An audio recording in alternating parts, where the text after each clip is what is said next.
শহীদ ওসমান হাদির হত্যার পেছনে 3 সেট ক্রিমিনাল বা অপরাধী কাজ করেছে। প্রথম যারা হলো শহীদ ওসমান হাদির ডাকা নতুন যে সাংস্কৃতিক বিপ্লব, সেই বিপ্লবকে থামিয়ে দেওয়ার জন্য শহীদ ওসমান হাদিকে মেরে ফেলার বা হত্যা করার পরিকল্পনা করেছে। এরা দেশি বিদেশি অনেক বড় ব্যক্তি এবং সংস্থা আমরা মনে করি। এই কোনো বিষয়টা এই চার্জশিটে নাই। দ্বিতীয় যে বিষয়টা সেটা হলো এই পরিকল্পনা বাস্তবায়নকারী একজন ছিল ফয়সাল।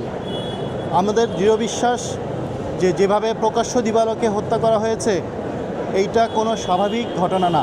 এটা অনেক বড় একটা সিগনিফিক্যান্ট ঘটনা, যেটা দিয়ে অনেক বড় কিছু মিন করানোর চেষ্টা করা হয়েছে। হাদিকে যারা হত্যা করেছে তারা চাইলে হাদিকে অন্ধকারে বাসায় বা যে কোনো জায়গায় সকলের অজ্ঞাতে হত্যা করতে পারত।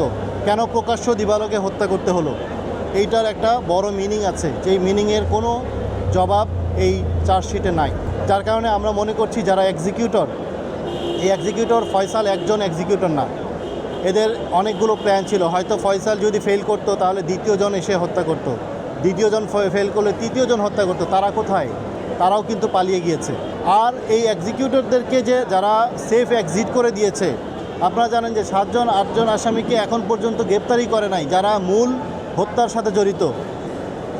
যাদেরকে গ্রেপ্তার করা হয়েছে তারা শুধুমাত্র তাদেরকে পলায়নের জন্য সহায়তা করেছে। এই পলায়নের সহায়তার সাথে এদের সম্পর্ক কি, এইটা চার্জশিটে এর কোনো জবাব নাই। ফয়সাল তার ব্যাঙ্ক অ্যাকাউন্টে অনেক টাকার লেনদেন হয়েছে, এগুলি কোন সোর্স থেকে এসেছে তার কোনো উল্লেখই নাই।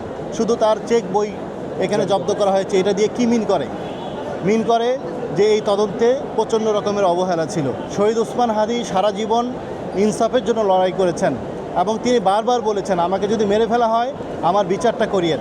আমরা মনে করি তার জন্য ন্যায় বিচার যদি করতে হয় তাহলে এই চার্জশিট ধরে আমরা আগাতে পারবো না। এই চার্জশিট ধরে আগালে আমরা তার প্রতি ন্যায় বিচার দিতে পারবো না। যিনি অভিযোগকারী মামলার, তিনি আদালতে উপস্থিত ছিলেন। তার পক্ষে তার আইনজীবীরা ছিল। আইনজীবীরা নাজির দরখাস্তটা আজকে দিয়েছেন এবং আজকে শুনানি হয়েছে। সেখানে তারা কয়েকটি বিষয় উল্লেখ করে তারা বলেছেন যে তদন্তের মধ্যে তারা সন্তুষ্ট না।